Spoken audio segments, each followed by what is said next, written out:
Hello everyone, I'm Lindsay from Happy Hour Stitches, and we're halfway through month 2 of the Happy Hour Stitches Summer of Finishes Challenge. So I just wanted to check in and see how it's going. You can see my month 2 quilt behind me. I just finished machine quilting it this morning, so just binding left to go. So I am so excited to have another finish soon.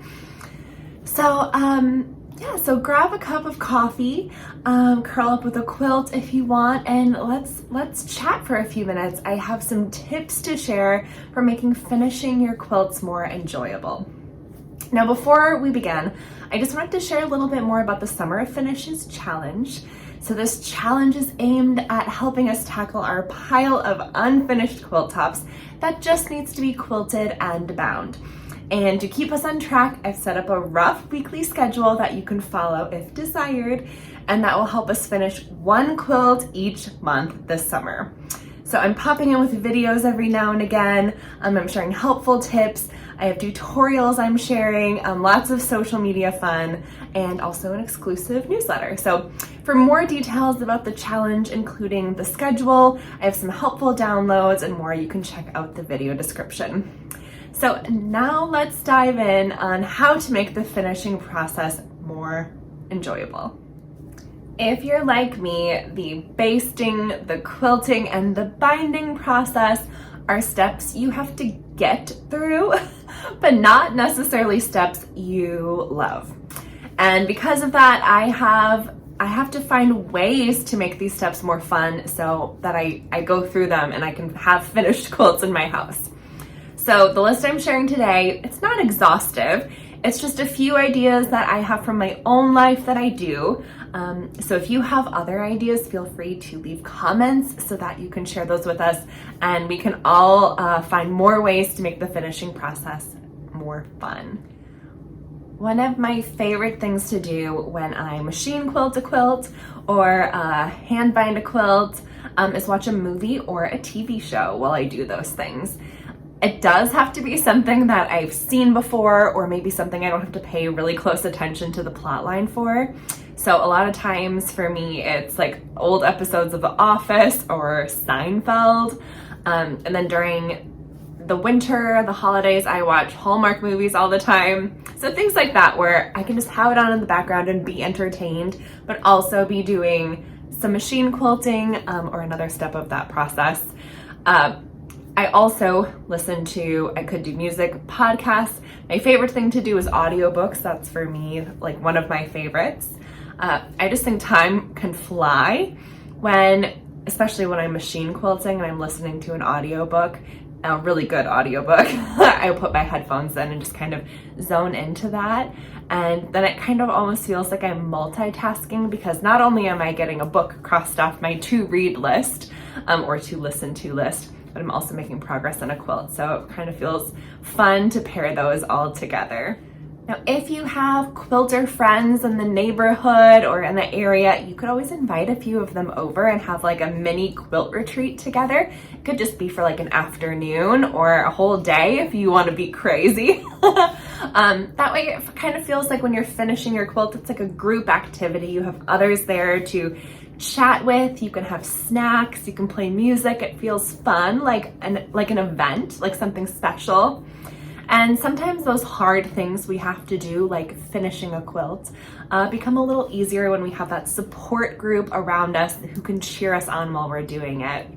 I don't live by very many quilters. I don't have very many quilter friends here. I have lots of online quilter friends.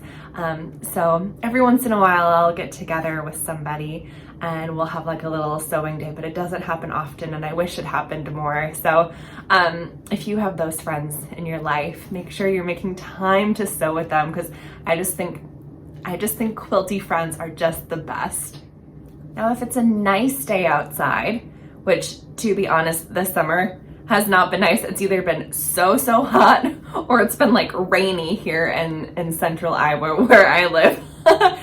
So that's definitely not, maybe more of a spring or a fall activity here. But if it's nice outside, you could do especially like a hand binding process outside. You could go to a park. just getting outside where there's flowers, there's different sounds, it feels relaxing. Sometimes just getting out of your sewing space, which can feel a little confined sometimes, and getting out into nature, having that change of scenery can just make the process feel a little more exciting, a little more freeing. So that's also an option. And then the last tip I have for making finishing more fun is to reward yourself with a finish. You can bribe yourself. That's what I'm giving myself a bribe. I try not to do this all the time, but sometimes if I'm feeling especially stuck on a quilt, or I'm dreading the process, or I'm dragging my feet on finishing it, I might promise myself a little treat. Nothing huge. It could just be something like I'll buy myself a bouquet of flowers, which feels very special. Or I'll go out for like a little breakfast and get myself like a fun coffee drink and like a little pastry. But just having that kind of goal, that little treat, like a little carrot dangling where you can try to catch it, is something you can try just to motivate yourself, and it could help you finish that quilt faster. I know sometimes that's like the only thing keeping me going. So like I said, if you have other tips for making finishing fun, feel free to share them in the comments so we can all see. I'm just really excited to be part of this challenge with you all. I found it so motivating this summer, and I'm crossing lots of things off my to finish list. That feels really good. So if you're joining along already, make sure that you're making good progress on your quilts, you're finishing the steps. If you're new, join anytime. You can use all the resources at any point in the year, not just the summer. It's set up for like a monthly schedule, so do what works for you. And if you're finishing your quilts, make sure you share them on social media using the hashtag #SummerOfFinishes so that we can all cheer each other on. And keep an eye out on my blog and social media as I post more fun tutorials and helpful tip videos for finishing your quilts. So I'll chat with you all again soon.